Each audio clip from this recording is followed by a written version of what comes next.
Юрий Михайлович, каким вам запомнились те дни в конце декабря 1991 года, когда Россия уведомила ООН, что наследует Советскому Союзу членство в ООН и в Совете Безопасности?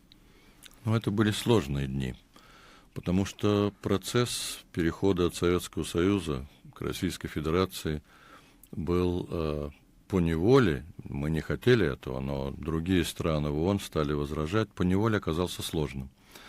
Было много предложений о том, чтобы Российская Федерация вступала в ООН как новый член. И тем более Российская Федерация, чтобы не занимала место постоянного члена Совета Безопасности, ибо в уставе ООН она не значится, в уставе прописан Советский Союз.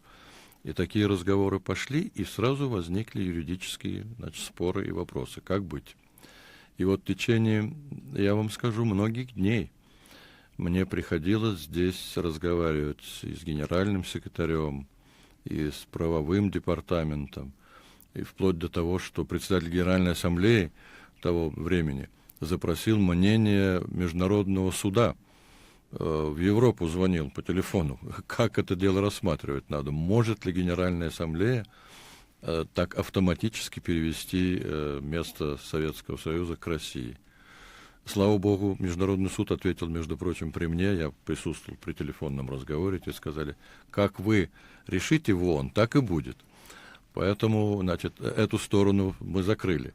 Но разговоры насчет того, что Советский Союз, место Советского Союза в Совете Безопасности должно отойти какой-нибудь другой стране. И некоторые намекали прямо, что Япония или Германия, а что же, постоянный член пусть будет, а Россия не постоянный член. И здесь пришлось поработать, конечно, со всеми, и неплохо получилось у нас сотрудничество с западными странами, ведущими, и в первую очередь с Соединенными Штатами.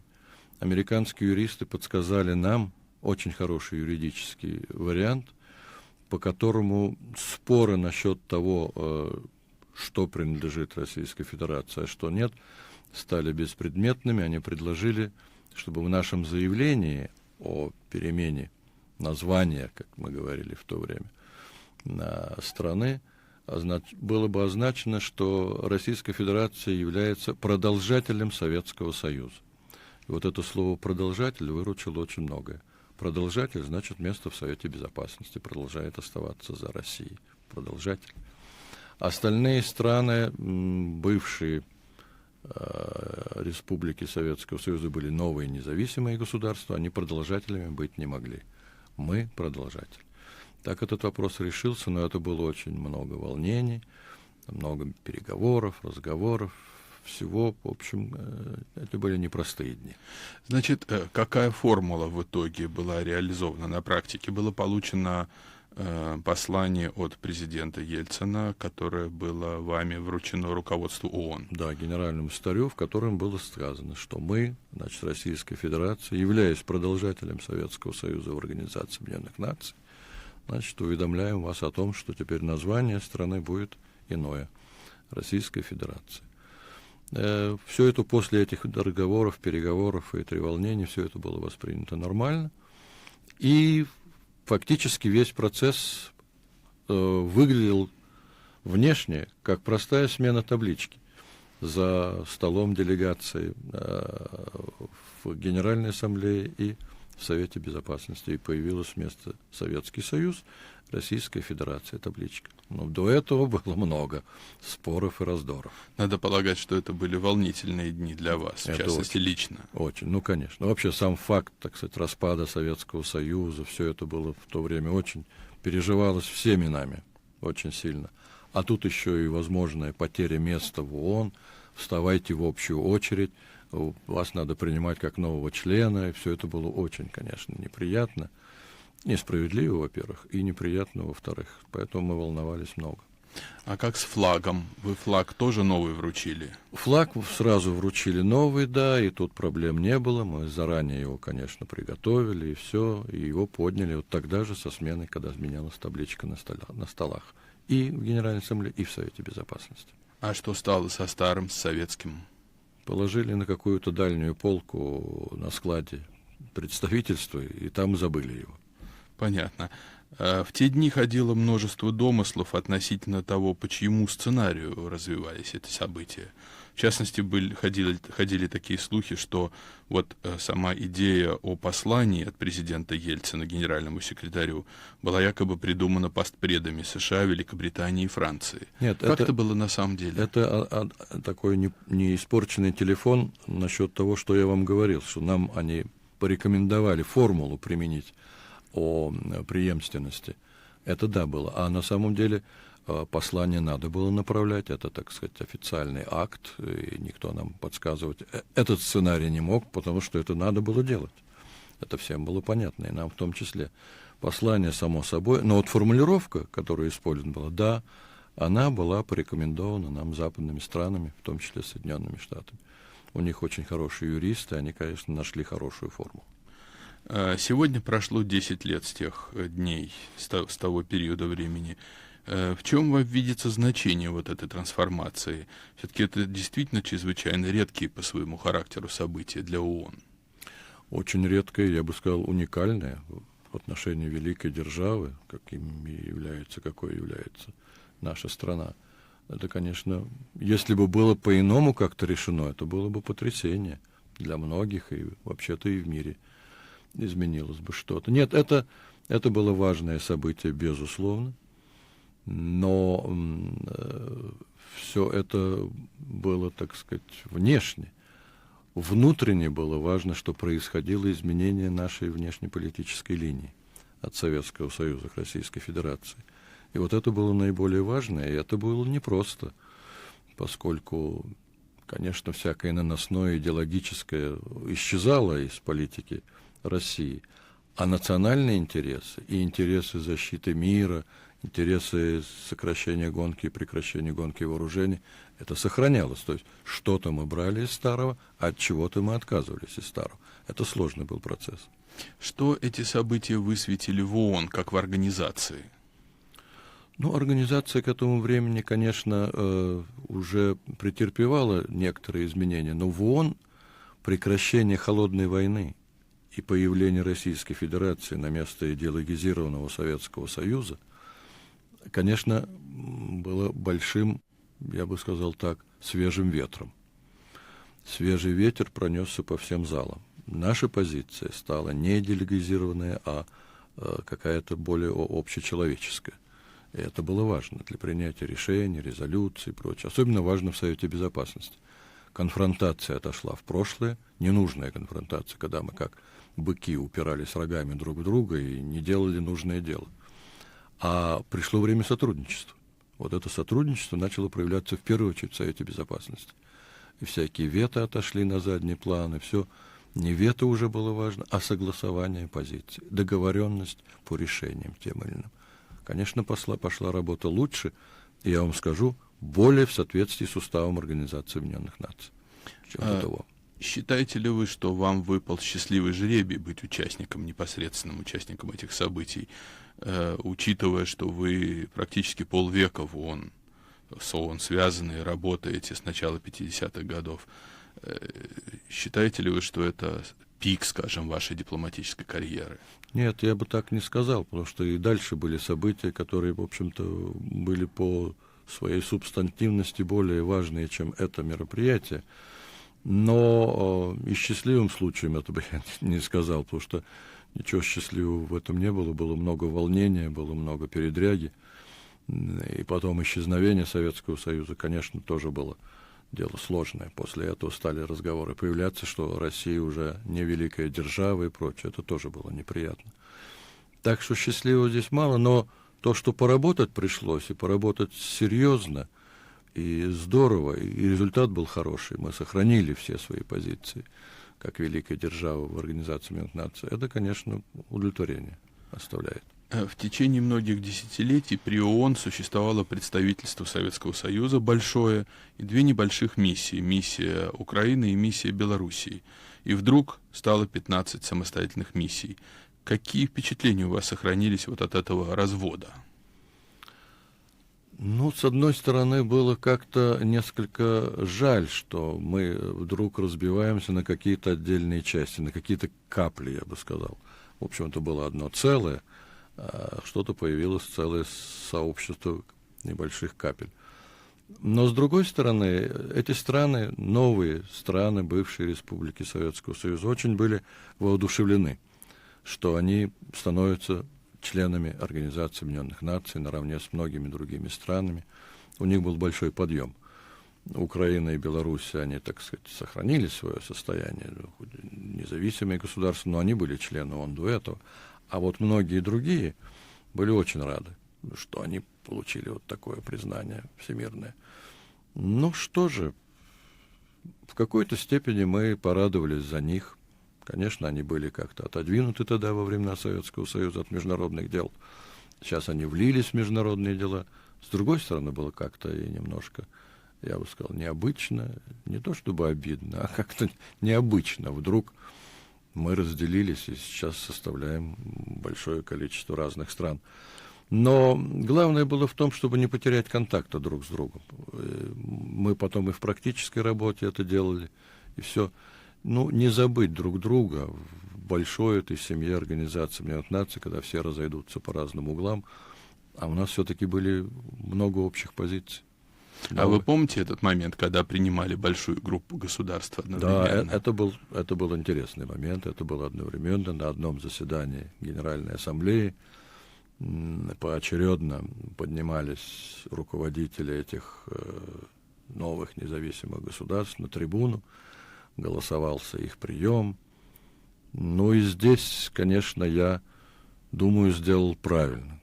Когда я первый потом, после того, как происходило голосование, я первый подходил к каждой делегации, которая сидела там уже под своей табличкой, и поздравлял их с вступлением в Организацию Объединенных Наций. Некоторые из делегаций удивленно на меня смотрели почему-то. А что удивляться? Действительно, стали членами Организации Объединенных Наций. Мы все-таки были как бы не чужие до этого. Поздравить их, это был мой долг. Но то, что я был первый, кто поздравил, произвел, потом мне рассказывали, впечатление на остальную Генеральную Ассамблею. Все с удивлением смотрели. Россия, она не обижается, наоборот, подходит, поздравляет первая. Это было, по-моему, правильно. Юрий Михайлович, трудно ли было в тот период времени представлять нашу страну на международной арене? Ведь новый порядок управления и контактов с центром, видимо, установился не сразу. Нет, не сразу. И путаницы было много в центре, что составляет внешнюю политику новой Российской Федерации, демократического государства, в отличие от коммунистического Советского Союза. И попытки были выплеснуть и с водой и ребенка, и отказаться от всего только потому, что это было при Советском Союзе, путаницы было много. И от чего-то отказывались совершенно неразумно, потому что это была не идеологическая политика, многое Советского Союза, а национальные интересы страны большой. Их нельзя выплескивать вместе с какой-то водой идеологической. Национальный интерес есть национальный интерес. Поэтому и указания из центра приходили частенько какие-то смурные и непонятные, которые иногда приходилось оспаривать. Указания какие-то вето применять по ненужным вопросам, приходилось хватать телефонную трубку, и с министром Козыревым тогда был, потихонечку ругаться. Зачем вето-то применять? А прошли те времена-то, зачем это нужно? Нет, говорил он, это очень нужно. Это нужно показать, что Россия по-прежнему обладает правом вето. Я говорю, для этого не надо ничего никому показывать. Все и так это знают. Да, мы имеем право вето. Зачем? Мы имеем ядерное оружие. Мы же его не бросаем каждый день на разные территории для того, чтобы показать. Все знают, что есть оно у нас. Но переспорить нельзя. Начальство, знаете как спорить? Министр говорит, нет, выполняйте. Я говорю, приходилось выполнять. Да. И по-глупому я развел руками в Совете Безопасности и наложил вето. Все на меня посмотрели с удивлением неимоверным. Что вы делаете? А я развел руки и сказал, ну что я могу делать? Указание есть, доложить вето. На очень малозначащую, причем вопрос, который был совершенно незначим. Козырев мне на это сказал, вот и хорошо, что незначимый. Вот по-крупному мы не будем применять вето, а вот тут мы должны продемонстрировать, что у нас оно есть. Причем через 3 дня снова этот вопрос поставили на рассмотрение, я подсказал всем коллегам в Совете Безопасности, вы еще раз поставьте, мы проголосуем по-человечески. Поставили еще раз, Козыреву сказал, что еще раз ставим вопрос, вето применять не надо. Он говорит, да сейчас и не надо, мы продемонстрировали, и все хорошо. Вот такие вот фокусы были. Вы затронули вопрос о Совете Безопасности. Может быть, два слова могли бы сказать вот о роли Совета Безопасности и, возможно, его реформе? Я Совет Безопасности наблюдал в течение многих лет. Я с 1954 года Организации Объединенных Наций присутствую в ней. На заседаниях, на генеральных ассамблеях, Советах Безопасности. Я вам скажу, что вот только с окончанием Холодной войны Совет Безопасности заработал, наконец, так, как положено ему по уставу. Он стал заниматься всеми теми вопросами, которые положены по уставу. Он стал решать вопросы. И решения были самые интересные, самые неожиданные с точки зрения прошлой практики. Одно из таких первых было это решение по агрессии Ирака в Кувейт. Это было единодушное осуждение этой агрессии. Это был призыв ко всем странам прекратить всякие отношения с агрессором. Призыв ко всем странам торговлю прекратить, то все. Это был как бы приказ. То, что Совет Безопасности имеет право делать. Приказывать. И мы получили от 180 тогда стран, которые были тогда членами, ответы. Причем ответы сводились к тому, мы получили ваше указание, мы выполняем его так-то, так-то, так-то, так-то. Вот заработал Совет Безопасности так, как он должен работать в условиях нормального международного сотрудничества. Это было необычно, в высшей степени. Я это запомнил навсегда, вот как оно должно быть, как задумывали отцы-основатели Организации Объединенных Наций. Сотрудничество и всеобщее выполнение решений, которые принимаются. Поэтому роль Совета Безопасности сразу выросла, подскочила. Это в самом Совете Безопасности, это отразилось на нас довольно тяжело, поскольку приходилось действительно кропотливо работать над согласованием решения. Раньше было просто, ничего не подходит, вето наложим, и все. Все, значит, сбрасывается в корзинку. Сейчас это вето бессмысленно накладывать, надо же договориться. Но для того, чтобы договориться, надо было сидеть днями и ночами, буквально ночами. Мы разрабатывали те или иные резолюции, уйму времени тратили, но получались хорошие решения, согласованные, все выполняли. И сейчас эта традиция продолжается уже. Совет Безопасности работает по уставу, и все, что он делает, делается очень правильно. Вот неправильно, когда обходится Совет Безопасности в тех или иных случаях теми или иными странами, как Соединенные Штаты обошли Совет Безопасности в своей военной акции против Югославии. Это было неправильно. И это не должно повторяться. Это надо избежать в дальнейшем. Все вопросы можно решать через Совет Безопасности. Нет холодной войны, нет противостояния, нет какой-то идеологической борьбы. Есть общая забота о мире, о том, чтобы восстанавливать мир, не допускать агрессии, не допускать войн. Это все задача Совета Безопасности, и он с ней вполне может справиться. О реформе. Как он мог бы быть реформирован, допустим? Я вам скажу, я с этой реформой давно уже, и когда был с представителем здесь в ООН, был связан, мы обсуждали, работали. Понимаете, Совет Безопасности, многие настаивают, должен быть увеличен количественный состав. Всем хочется попасть в Совет Безопасности. Не только престижно, но действительно это и важно с точки зрения участия в разработке решений, мирового значения. Но все в Совет Безопасности попасть не могут. 190 стран — это совершенно бессмысленно. Но и делать его даже очень большим — это тоже не дело. Есть 15 членов, сложно договариваться. Можно расширить там до 22 членов, еще добавить. Но уже будет еще сложнее договариваться. Ведь сейчас страны все имеют свой взгляд на вещи. Нет холодной войны, есть свои интересы, свой взгляд на мир. А если раздуть, например, до 40 стран, он задохнется, Совет Безопасности остановится. Он не сможет работать. Он не сможет работать, поскольку придется, каждая страна будет выдвигать свои предложения, соображения, поправки, добавки. Все дело встанет. Он не сможет принимать быстрых, оперативных и действенных решений. Поэтому это не надо забывать. С одной стороны, желание, стран войти в Совет Безопасности, понятное. С другой стороны, необходимость сохранять небольшой орган руководящий. 20, 22, от силы 25 я больше не вижу. возможности, потому что уже не рабочий будет орган, а будет дискуссионный клуб. Юрий Михайлович, может быть, вы бы хотели в заключении что-то сказать из того, о чем я не спросил? Вы многое не спросили, и мой опыт работы здесь в ООН еще многое оставил за бортом. Нет, я просто хотел сказать, что Организация Объединенных Наций очень важна. Есть временами нападки на нее с той или иной стороны, что она там неэффективная, не такая, не сякая. Но она очень важна, поскольку как-то мы очень шутили здесь с делегатами. Давайте объявим конкурс на создание новой организации. Вот соберем все предложения. И знаете, что получится? Получится снова Организация Объединенных Наций. То же самое получится. Но лучше придумать нельзя, когда идет речь о организации, объединяющей 190 стран мира. Поэтому ее надо хранить, заботиться, переносить все вопросы, которые надо решать не куда-то в какие-то военные союзы, а в Организацию Объединенных Наций. Сотрудничество сейчас здесь обеспечено. Никаких вето сейчас никто налагать не будет, это совершенно очевидно. И я многим говорю, что надо правильно сейчас понимать записанное в уставе право вето.